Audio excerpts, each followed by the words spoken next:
नमस्कार, मैं हूं इंदु पात्रा। अब प्रस्तुत है आज के समाचार। जमशेदपुर में फ्लाईओवर की मांग को लेकर झारखंड विकास मोर्चा द्वारा आहूत जमशेदपुर बंद का असर मिला-जुला देखने को मिला। बंद को सफल बनाने के लिए झारखंड विकास मोर्चा के कार्यकर्ताओं ने सड़कों पर जमकर उत्पात मचाया। इस दरमियान वाहनों पर डंडे चलाए, दुकानों को बंद कराया गया, जिससे सड़कों पर प्रदर्शन किया, जिससे सड़कों पर गाड़ियों का परिचालन कम दिखा। वहीं बंदी को सफल बताया गया है। वहीं सड़कों पर हो रही सड़क दुर्घटनाओं को दुर्भाग्यपूर्ण बताया जाता है, जिससे सरकार, प्रशासन और कारपोरेट घराने को जिम्मेदार ठहराया गया है और कहा गया है कि सड़क की दुर्घटनाओं में निर्दोष लोगों की जान की रक्षा के लिए झारखंड विकास मोर्चा लगातार आंदोलन करेगी और फ्लाईओवर बनवा के ही रहेगी।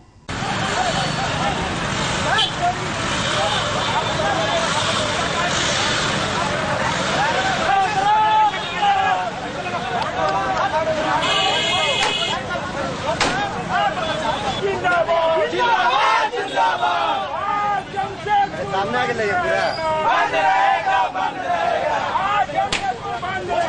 बंद रहेगा, बंद रहेगा। जिंदाबाद, जिंदाबाद, जिंदाबाद, जिंदाबाद, जिंदाबाद।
प्रशासन की तानाशाही और सरकार की और कारपोरेट जगत की एक तानाशाही का एक नतीजा है कि हमारे सैकड़ों कार्यकर्ताओं को रात को आज उन्होंने गिरफ्तार कर लिया।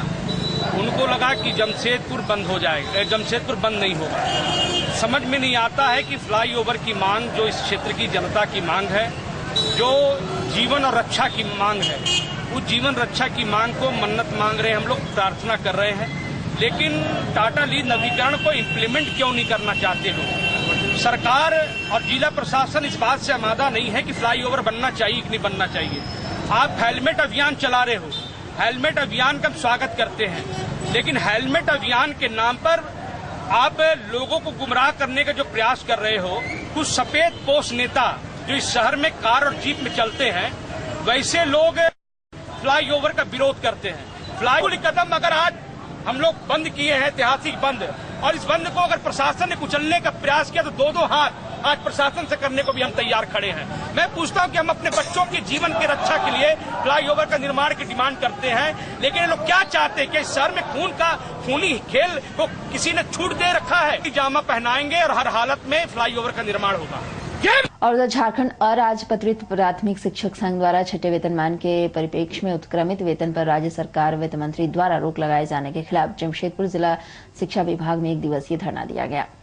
इस दौरान बड़ी संख्या में शिक्षक धरना स्थल पर उपस्थित रहे। बातचीत के क्रम में शिक्षकों का मानना था कि पिछले 13 अगस्त को प्राथमिक शिक्षकों के लिए उत्क्रमित वेतनमान को राज्य सरकार ने स्वीकृति दी, परंतु 11 सितंबर को बिना किसी की सहमति के उस पर अगले आदेश तक रोक लगा दिया गया है। इन्होंने बताया कि यह रोक बिल्कुल ही गलत है और शिक्षक इसका विरोध करते हैं। मांग पत्र के माध्यम से इन्होंने मांग की है कि इस रोक को त्वरित रूप से हटाया जाए और नए उत्क्रमित वेतनमान को लागू किया जाए। कि फिटमेंट टेबल जो नया निर्धारित किया गया, ये पुरानी मांग थी।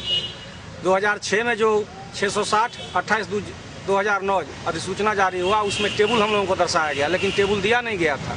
इसके लिए हम लोगों ने माननीय उच्च न्यायालय में एक याचिका दायर की 471 WPS नंबर 2010। उस पर आदेश पारित हुआ कि सरकार के पास रिप्रेजेंट करें।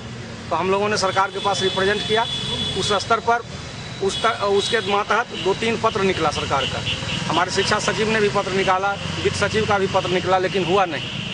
अभी जाकर के सूचना आयोग में हम लोग चल रहे थे। राज्य सूचना आयोग में मामला था तो 13 अगस्त को एक चिट्ठी निकली वित्त सचिव के स्तर से 2871 2891 13/8/2014। उसके बाद फिक्सेशन चालू हुआ, सरकार की गजट भी निकल गई 379 और अचानक जो है फिर 3251 पत्र निकाल करके इसको स्थगित कर दिया गया कि इसमें विसंगति है, इसका निराकरण किया जाएगा और इसके लिए एक समीक्षा समिति का गठन किया गया। लेकिन इसका कोई समय सीमा निर्धारित नहीं किया गया। समिति के सदस्य कौन है इसकी कोई चर्चा नहीं की गई। तो सरकार की मंशा जो है इसमें लटकाने की मंशा है। इसी के विरुद्ध में हम लोग ये आंदोलन कर रहे हैं। और उधर जमशेदपुर पश्चिम में व्याप्त बिजली की समस्याओं को लेकर विधायक बन्ना गुप्ता ने विद्युत विभाग के जीएम के साथ बैठक की तथा उनसे इस समस्या के निदान की अपील भी की है। बातचीत के दौरान विधायक ने बताया है कि शहर के मानगो, कदमा तथा सोनारी आदि क्षेत्रों में विद्युत की समस्या गंभीर है और वहां के विद्युत के खंभे भी जर्जर और उनके तार भी बार बार टूटते हैं, जिससे कई दुर्घटनाएं भी होती हैं। इन्होंने बताया कि क्षेत्र में इस वक्त आवश्यकता है तो नए खंभों की और नए तारों की, और इस विषय पर बैठक में विभाग के साथ चर्चा की गई और विभाग इस मुद्दे पर तुरंत पहल नहीं करती है तो इसके खिलाफ व्यापक आंदोलन किया जाएगा। हमारे क्षेत्र में बिजली की बहुत सारी समस्याएं हैं। बीच बीच में कभी गैया मर जा रही है, कभी बच्चा पर गिर जा रहा है, बहुत से तार जर्जरावस्था में हैं, बहुत से खंभा डैमेज हैं। दूसरा हमारा कुंवर बस्ती में है 10 MVA का 2 ट्रांसफार्मर लगवाना है, जिसके लिए हमने माननीय मंत्री जी से बातचीत किया था, CM साहब से बातचीत किया था, आपके MD साहब से बातचीत किया था बिजली निगम के। तो वो विषय है हमारा। दूसरा है कि कुछ कुछ इलाके में ट्रांसफार्मर वगैरह जो हैं वो ट्रांसफार्मर वगैरह ओवरलोड पे हैं, तो उन ट्रांसफार्मर में अतिरिक्त ट्रांसफार्मर की आवश्यकता है। तो ये बिजली की कुछ गंभीर समस्याएं हैं, उनको लेकर हमने माननीय GM साहब से निवेदन किया कि GM साहब आप अधीक्षण अभियंता, एग्जीक्यूटिव इंजीनियर साहब और सभी संबंधित पदाधिकारियों के साथ हम चाहते हैं बातचीत करना बिजली के समस्या के निदान के लिए।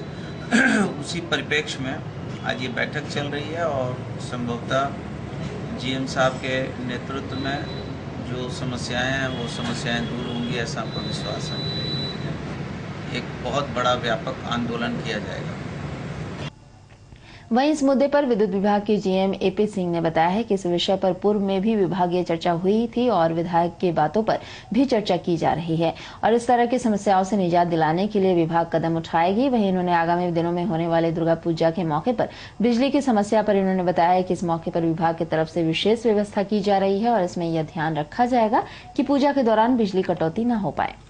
जो अभी माननीय विधायक जी आपको बतलाए हैं वो समस्या सही है और अभी जो हमारे पास उपलब्ध पोल है वो पोल मानगो क्षेत्र में, कदमा क्षेत्र में भेजा भी जा रहा है। हम समझते हैं 4 से 5 दिन में वहाँ पहुँचना शुरू हो जाएगा।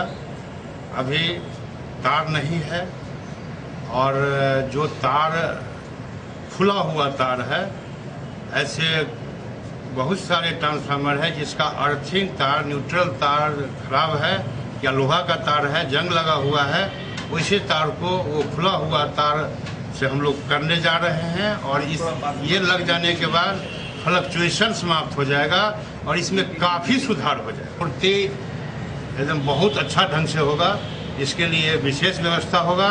और जो बीच बीच में पावर कम मिल रहा है, दुर्गा पूजा में ऐसा नहीं होगा, वहाँ फुल लोड बिजली मिलेगी और विशेष व्यवस्था होगी।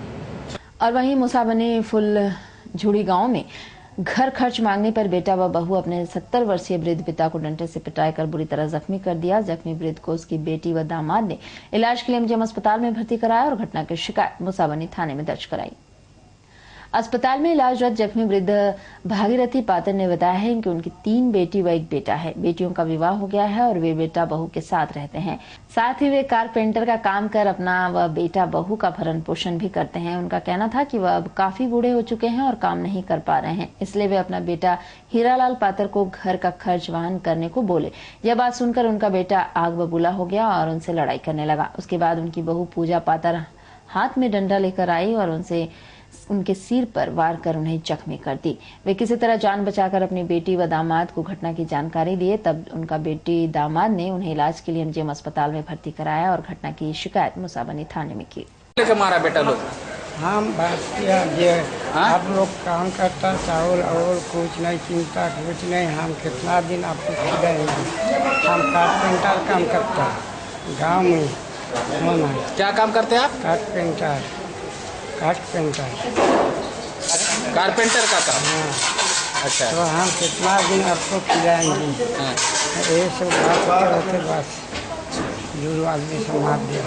काम करता है बेटा आपका? क्या काम करता हो? कारखाना में ठेकेदारी में। घर का खर्चा नहीं मांग देता है? नहीं देता। सब आपे करते हैं। मारा कौन आपको?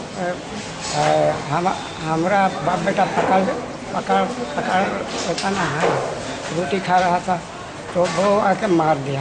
बहू मारा? क्या नाम है बहू? जमशेदपुर के मोतीलाल नेहरू पब्लिक स्कूल के सभागार में स्कूली बच्चों के दादा दादी व बुजुर्गों के सम्मान के लिए एक कार्यक्रम का आयोजन किया गया, जिसमें स्कूली बच्चों ने सम्मान के लिए विभिन्न तरह के कार्यक्रम प्रस्तुत किए।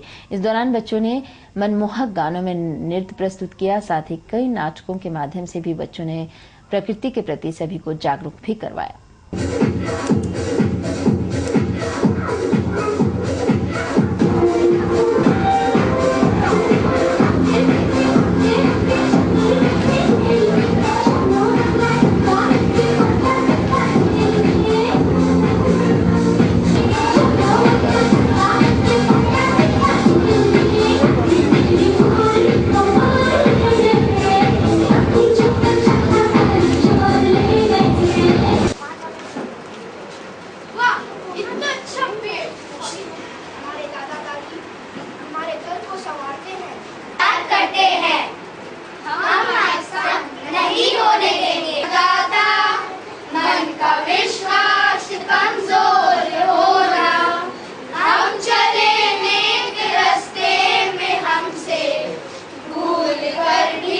और इधर जमशेदपुर के साक्षी गुरुद्वारा प्रबंधक कमेटी तथा फोर्टिक अस्पताल के संयुक्त तत्वाधान में बेसिक लाइफ सेविंग पर आधारित एक सेमिनार का आयोजन गुरुद्वारा प्रांगण में किया गया, जिसमें अस्पताल के कई डॉक्टर उपस्थित रहे। इस दौरान डॉक्टरों द्वारा विभिन्न तकनीकों द्वारा सभी को ट्रेनिंग दिया गया। इस दौरान आयोजकों ने बताया है कि बेसिक लाइफ सेविंग का ज्ञान सभी को होना चाहिए और इस पद्धति में कोई भी तुरंत आपातकालीन स्थिति में त्वरित रूप से किसी की जान बचाया जा सकता है। ये जमशेदपुर में आज एक चैन की तहत BLS बेसिक लाइफ सपोर्ट का एक कार्यक्रम हो रहा है, जिसमें पेशेंट को जब हार्ट अटैक होता है तो उस समय में क्या करना चाहिए जिससे पेशेंट सर्वाइव करे, उसको हम लोग BLS बोलते हैं, बेसिक लाइफ सपोर्ट। उसमें जो छाती के बीच में जो मध्य भाग होता है उस पर जस्ट एक पंप करने के बाद उसको फिर मुंह से मुंह मिला के सांस जो ले करके छोड़ने से पेशेंट सर्वाइव करने की संभावना बढ़ जाती है। ये कार्यक्रम में इसके लिए एक डेमो भी दिया जा रहा है। और इधर चौका के मतकमडीह निवासी कृष्णा महतो को मेला घुमाने के क्रम में किसी धारदार वस्तु से मारकर जख्मी कर दिया। उसके परिजनों ने इलाज के लिए MGM अस्पताल में भर्ती कराया है। अस्पताल में इलाजरत कृष्णा महतो ने बताया है कि वह खेती कर अपना व परिवार का गुजर बसर करते हैं। उनके गांव के 2 युवक दामू माझी व रवि सरदार उन्हें बेस डूंगरी मेला घुमाने लेकर गए और वहां जमकर उन्हें शराब पिलाई। उसके बाद उन्हें कुछ याद नहीं, पर वे लोग ही उन्हें जख्मी अवस्था में घर लाकर छोड़े। उन्हें शक है कि वे लोग ही उन्हें जख्मी कर घर पहुंचा दिए हैं। लगा तो मालूम नहीं है, पीछे तरफ शर्ट है, किसी शर्ट लगा है, जो ढंग में दिया है, किसी में दिया है, वो लोग तो उसमें मेरा होश नहीं था ना, होश पूरा था तो हम लोग सब जानता है ना, तो उसमें होश नहीं था। मारा कौन है?